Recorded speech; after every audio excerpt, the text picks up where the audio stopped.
Alright, so we're going to cover some quick troubleshooting items.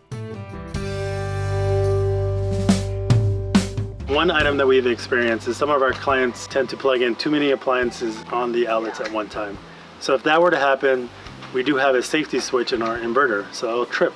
So what happens is your inverter is going to trip to red inside. It's not going to be functioning on, and what you have to do is in the storage panel next to the main cabin door, this is for all our RVs, the inverter will either be placed on the ceiling of the storage or on the side of the storage. In this model, it's on the ceiling. So there's a reset button here next to the outlet on the face of that inverter that you want to make sure you click reset, and you'll see the light. It should be an LED light that is green.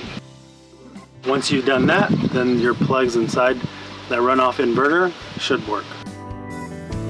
So another troubleshoot area that's related to electrical is the GFI board may trip, and there actually is an outlet down here below the rear bed as well.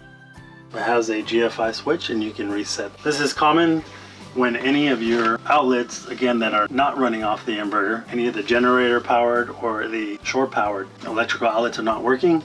This is another area besides your circuit board, besides your 30 amp cord if it's not plugged in to a power source, that may be causing these outlets not to work. So you want to check the reset button there. So another troubleshooting item is if you ever lose power and you've confirmed your cabin battery is on, your 30 amp cord is plugged in, possibly your inverter has been reset, possibly your generator trip has been checked, then you actually could have a blown fuse. Some of the things that we've experienced is cooking fan doesn't turn on. Sometimes the thermostat, when the cabin battery is on, will not read anything. It'll be blank screen. Or sometimes one of the overhead lights will not function.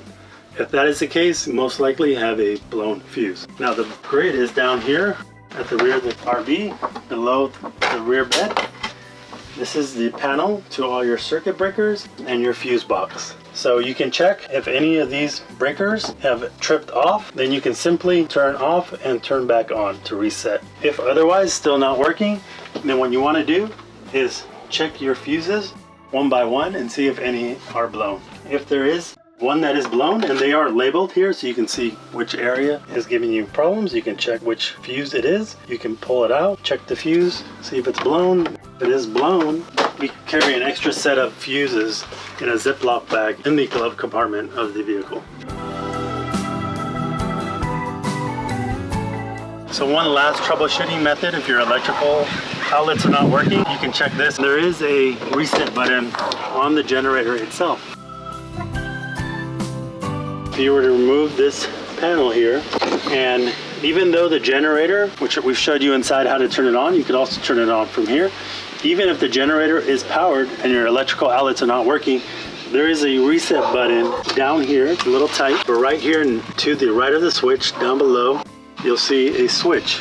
Make sure it's pulled forward, that's in the on position.